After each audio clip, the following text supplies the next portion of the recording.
आत्मा का ताम। यह एक आत्मकथा है जिसे सैयद हैदर रजा द्वारा लिखा गया है। सैयद हैदर रजा एक प्रसिद्ध चित्रकार थे। उन्होंने इस आत्मकथा में अपने संघर्षपूर्ण जीवन के कुछ अंश प्रस्तुत किए हैं। इसका सार इस प्रकार है। लेखक ने स्कूल की परीक्षा में 10 विषयों में से 9 में विशेष योग्यता प्राप्त की। उनके पिता रिटायर हो चुके थे, इसलिए वे नौकरी की तलाश में थे। तभी उन्हें मध्य प्रांत की ओर से छात्रवृत्ति मिली। वे मुंबई के जे स्कूल ऑफ आर्ट्स में प्रवेश के लिए गए, किंतु दाखिला बंद हो चुका था। उनकी छात्रवृत्ति वापस ले ली गई, परंतु उन्हें मुंबई पसंद आया, अतः वे वहीं टिक गए। उन्हें एक्सप्रेस ब्लॉक स्टूडियो में डिजाइनर की नौकरी मिल गई। साल भर में वे मुख्य डिजाइनर बना दिए गए। सैयद रजा दिन भर काम करके शाम को अध्ययन के लिए मोहन आर्ट्स क्लब में जाते थे। तब वे एक टैक्सी ड्राइवर के कमरे में रात गुजारा करते थे। एक दिन उस ड्राइवर की टैक्सी में कोई हत्या हो गई, अतः लेखक को वहां से जाना पड़ा। तब एक्सप्रेस ब्लॉक स्टूडियो के मालिक जलील साहब ने उन्हें आर्ट डिपार्टमेंट में कमरा दे दिया। वे रात 11 बजे तक चित्र और स्केच बनाते रहते। कुछ दिनों बाद जलील साहब ने उन्हें रहने के लिए एक अच्छा ठिकाना दे दिया। लेखक पूरी तरह अपने काम में डूब गया। परिणाम स्वरूप 1948 में बॉम्बे आर्ट सोसाइटी का स्वर्ण पदक उन्हें मिला।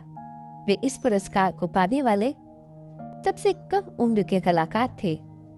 2 वर्ष बाद उन्हें फ्रांस सरकार की ओर से छात्रवृत्ति मिली।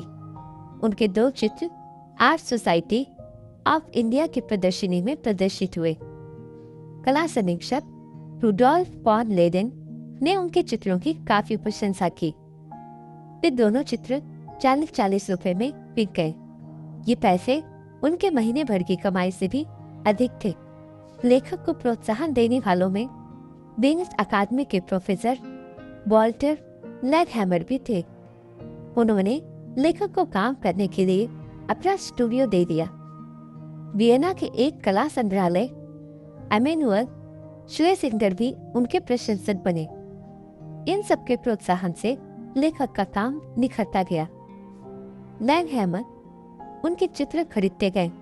आखिर 1947 में वे जे स्कूल ऑफ आर्ट्स के नियमित छात्र बन सके।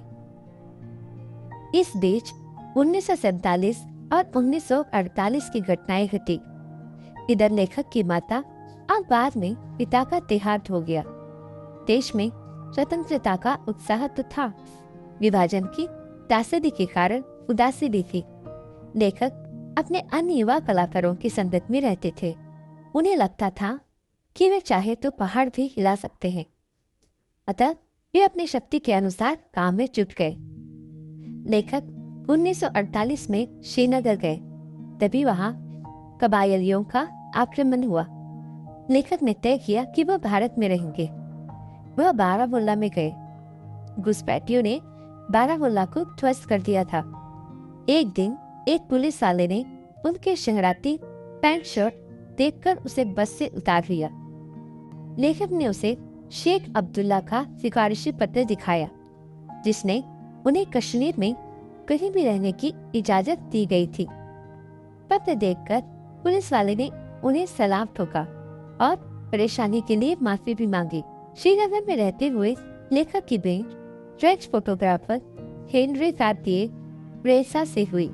उन्होंने लेखक के चित्रों की प्रशंसा करते हुए कहा कि उसे चित्रों की आधार रचना को जानने की जरूरत है।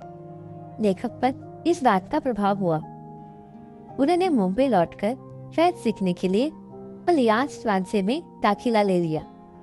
1950 में फ्रेंच दूतावास के सांस्कृतिक सचिव ने उससे पूछा कि वह फ्रांस में जाकर कला का अध्ययन क्यों करना चाहते हैं। लेखक ने आत्मविश्वास से बताया कि फ्रेंच कलाकार चित्रण पर अधिकार रखते हैं।